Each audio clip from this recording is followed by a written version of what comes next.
Oh, it is so good to be with you in this beautiful space with such beautiful people.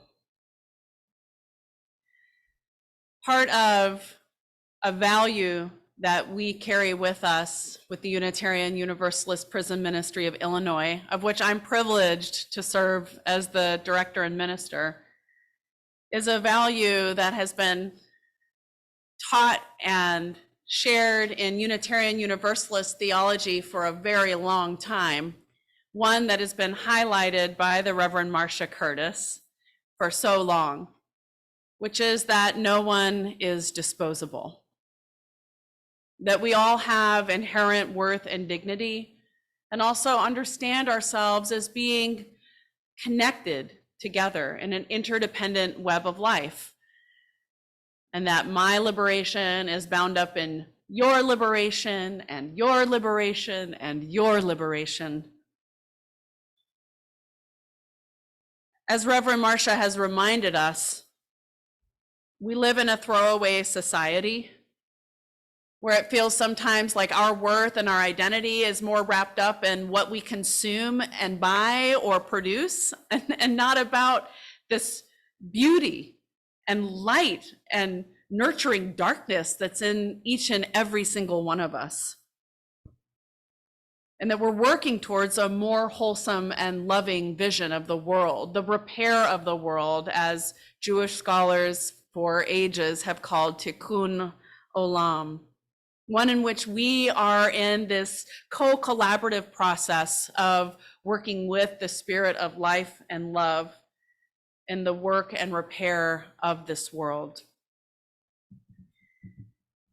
So part of how I have seen this in action is by working with people who have been incarcerated or who are currently incarcerated.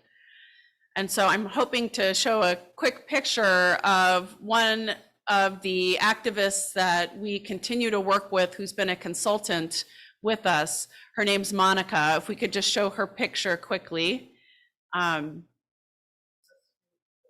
Oh, the screen is frozen. Well, we'll get there when we can. Monica was locked up in Logan Women's Prison. She may have come here at some point. I'm sure she has. And she has a lot of wisdom to share, and as she calls it, experiential scholarship. And one of the stories that she highlights so often, and whenever I see her really light up, it's when she talks about the prison community at Logan that the women created together, kind of a community of resistance, where if it happened, you were willing to get a ticket or get written up just so that you could sing freely when you did your work, or make a face at the guard so that you could make someone else who was a fellow prisoner laugh, and that it was worth getting written up just to do that. Or that you would find a way to save some money so that you could, in your own commissary account, purchase coffee for the woman who you knew that her mental health needed coffee every day. And that it wasn't just for the woman, it was for the well-being of everyone. So in some ways, prison life is this way of teaching about how important community really is in a very powerful way. Not that we want prisons. In fact, we're actually working towards a world, and part of this land that we dream of, when I say come and go with me, that part of this land of bringing heaven on earth would be a place where there are better solutions than caging people, just like our story about the things we're for remind us.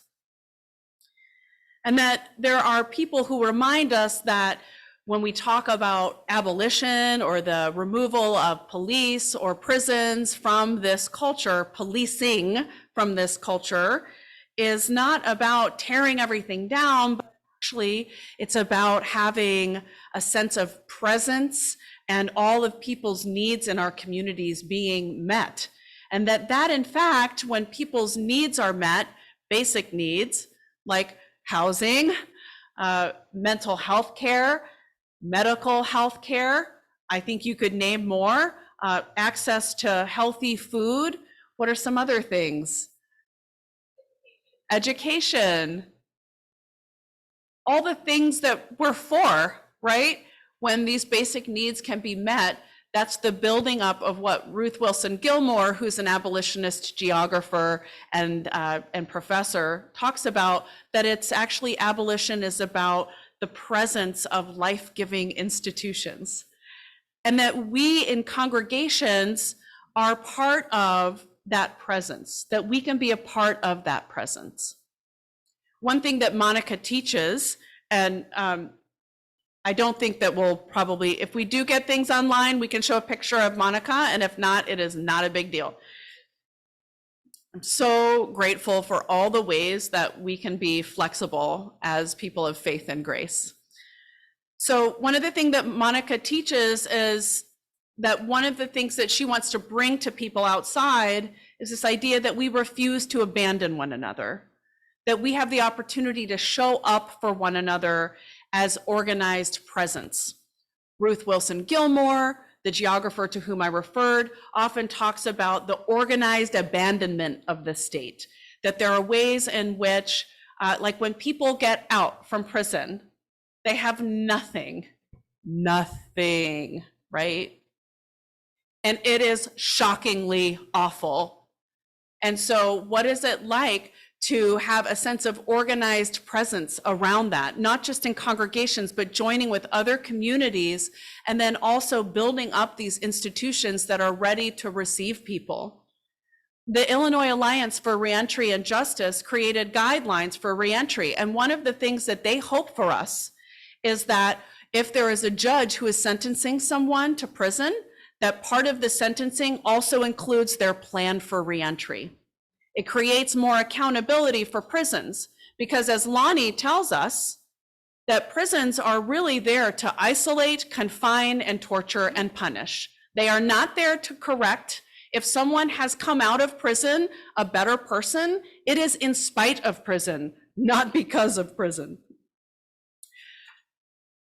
So I am happy to share the slideshow that I have with you, that we can send it out in an email some other time. But I do want to share, I know you're doing your best. This is really what we're all doing, right? We're all doing our best. So one of the things that we want to do is to continue to organize a presence in our ministries. And part of that is through the pen pal work that we do. And so I became pen pals with Lonnie during the pandemic. He and I were, it started out that I was getting messages from a member at Hinsdale who was telling me about this, her pen pal who wrote all these poems, and he's participating in the North Park Seminary program that's actually at Stateville. It's so that he could become a minister. And eventually it became clear that Lonnie and I just needed to connect ourselves. And so we have developed a friendship, and he's also a member of our advisory council at the UU Prison Ministry of Illinois. We're also another advisory council member we have who is also a pen pal who is locked up in Illinois is Patrice Lumumba Daniels. And Patrice reminds us of how we can organize ourselves and hold on to hope so that we can build this world that we dream of. He says, visionaries change the world. Renowned science fiction author Isaac Asimov had self-driving cars, DVDs, Zoom calls, cell phones, and all kinds of things in his books. In some instances, a century before they actually came to be. Fiction is now fact. The same can be true for disrupting, dismantling, and the elimination of the prison industrial complex and its many horrible tentacles. We may not live to see the fulfillment of this vision. Many visionaries do not. Nevertheless, the legacy endures, and what we're doing matters. So when we as Unitarian Universalists refuse to abandon those who are systematically tortured and isolated, confined and punished in prisons, we are truly living into our values of care and connection as we work to companion one another and also be led by people who are really experiencing most deeply the ills of the world. So we in 2022 did a survey of all of our inside pen pals who highlighted that the biggest issue for them was prison conditions. Most most deeply affecting was the healthcare. So much that I don't even like to say healthcare. I mean, health damage, health, it's harm, everything, it is harmful. Illinois prisons are run by the state, but they have private contracts. This contract is with Wexford. There's me and Lonnie. Bless your soul. There's a picture of me and Lonnie from this summer. And maybe if you go to the next picture, I can show you, there's Patrice with me and another leader with the UU Prison Ministry of Illinois, and Patrice. And then I'll get to this one. So part of let's keep it on this, part of the work that we have been doing since 2022 and hearing back from folks is around advocacy around prison conditions, particularly around long-term sentences in Illinois. So in the 1990s, there was this whole craze about being tough on crime. We're going to be tough on crime. So if someone got a sentence, especially if you are a woman, if you're queer, if you're a person of color, you're more likely to get an even harsher punishment and also not have any mechanisms for review. So it was called truth in sentencing. What you get sentenced is what you get, and you never get a chance at a review. It will be the truth, and it will stay the truth. Now, the idea was that this is something that would help people who are survivors of the harm to know that that person will be locked away for as long as they said they would. The issue is that when we work with organizations who have actually, who are advocates for people and in solidarity with people in prison, a lot of these organizations are actually organizations that are survivor organizations who have a deeper sense of what justice means. So if someone has experienced harm in the short term, it makes a lot of sense to be angry and to want to have that person isolated. You want to feel safe. But Danielle Serid, in her book, Reckoning, which is about reckoning with violence in the United States and what a sense of justice is for survivors, she shares that, that many times the real sense of justice that survivors share and get to the place of saying is like, I don't want this to happen to anyone else. And so what that means is that we can organize ourselves with the sense of presence of how to actually reckon with violence in the United States. And so with that idea is, and this sense of reckoning and organizing our sense of presence, is that we know that the truth in sentencing doesn't actually keep people safe. It doesn't prevent violence, and it doesn't actually provide that long-term sense of what justice can be, that harms won't happen in the first place. Now, we know that harms will happen no matter what. People mess up, but it's how we respond to those harms, just like in a covenanted community. How do we respond to each other when we disappoint, when we hurt each other? Can we show each other compassion and organize a sense of presence and create connections and healing? So part of the work that we're called to do is to look at ending death by incarceration and these long-term sentences. So this picture is my state senator who flew completely under the radar. I signed her up with me on the IDOC sign up, which I don't know if you know if you've ever used Sign Up Genius. Okay, it's like for potlucks. It's also for IDOC. So in order, if you're a loved one, I don't know if any of you have visited loved ones in prison or have loved ones in prison, you have to use Sign Up Genius, and you have to enter this huge laundry list of questions every single time you want to visit a loved one. And so she had to go through that with me. It was fantastic for her to understand what it really takes for one of her constituents to visit a loved one in prison. And then she came with me to Stateville. She met my dear friend Lonnie, and she was there for 2.5 hours listening and learning from him. These are the kinds of relationships that we want to be facilitating with our legislators. I'd been meeting with Senator Fine for the past 2 years before that, sharing Lonnie's stories, sharing his poetry, all of it, so that we could get to this point. This is long haul work, but it's real relationship. You see what I'm saying? This is not something that's abstract. It's real relationship, and it's not easy. Amen. So ending death by incarceration, I could do a whole forum on that advocacy work. But the big invitation is about how we are really wanting people to get involved in supporting elder parole. HB 2045 is for a law that would create a mechanism for release for people like my friend Lonnie, who have been locked up for over 25 years. They're 55 and up. There's about 1,000 seniors in Illinois Department of Corrections right now who could potentially just petition the Prisoner Review Board for a potential change in their sentence or a review, just a review. That's all the bill is to do, is to just get a little wedge in so that we could start to create parole in Illinois again. Did you know there's no parole in Illinois? And so that's what we're working on. And so there will be times when we're collaborating with the UU Advocacy Network of Illinois, when we will call upon you. We will say, I need you to call your representative. I need you to share your stories or share my pen pal's words about why this is important. And we'll show the next picture. This is my buddy Akil. He was released in November, and he is already the director of reentry at WIN Recovery Services, which is kind of close by here, I think.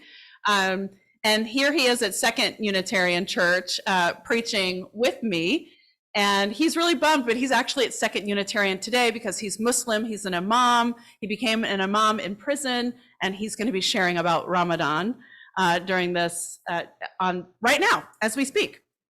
And I know I should be wrapping up, but I want to share what he says. He quotes the Holy Quran, and he says that Allah shares, "Verily, oppression is worse than slaughter.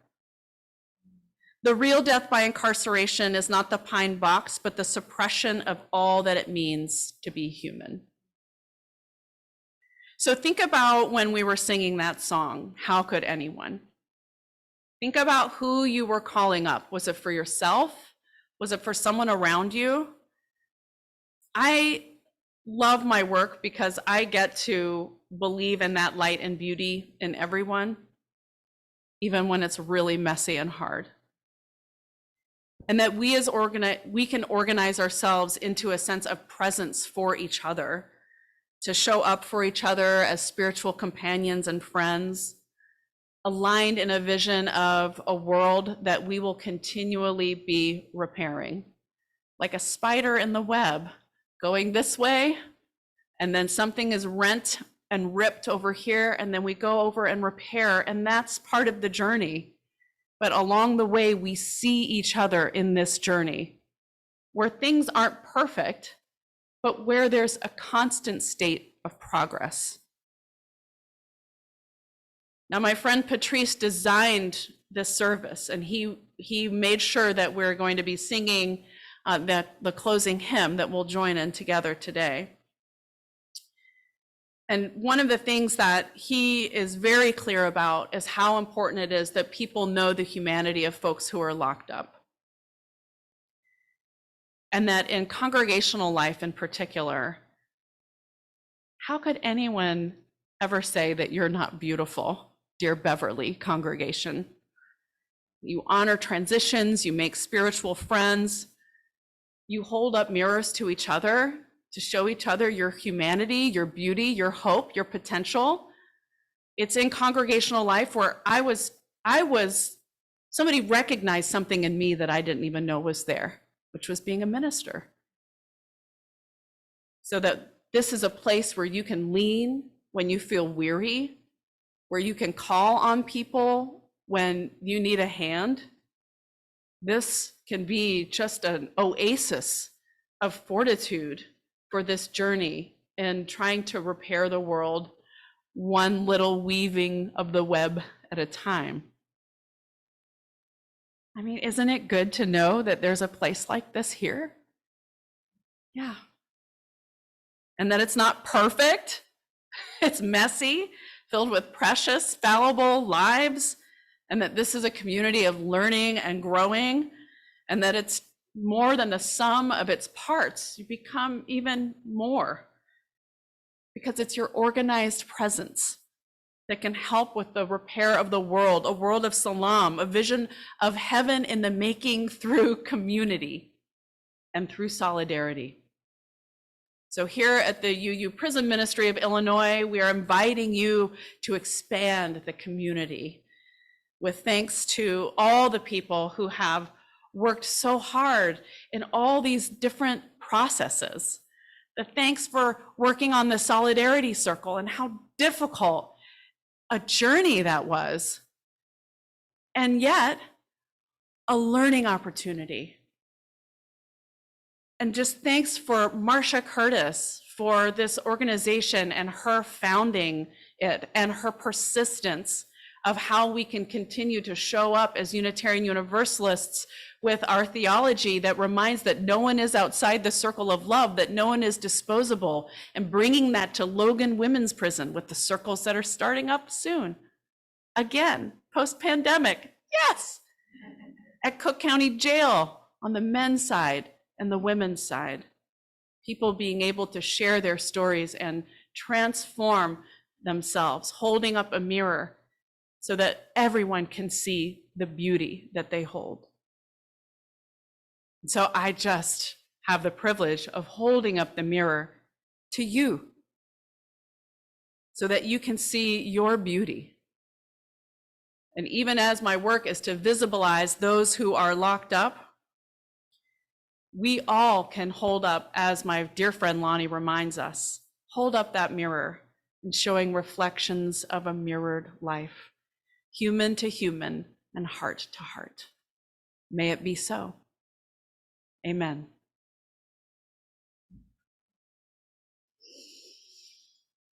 So now we get to sing. It's actually hymn 1021, not 51.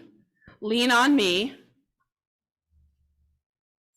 Think of it as a love song to this congregation and to what is possible when you organize your presence together. Please rise and body your spirit. When you're not strong, I'll be your friend. I'll help you carry on. It won't be long. I'm gonna need somebody to lean on. If there is a load you have to bear that you can't carry, I'm right up the road. I'll share your load if you just call me, lean on me. When you're not strong, I'll be your friend. I'll help you carry on, for it won't be long. I'm gonna need somebody to lean on. You just call on me, brother, when you need a hand. We all need somebody to lean on. I just might, yes, let me understand. We all need somebody to lean on. Yes. These words are from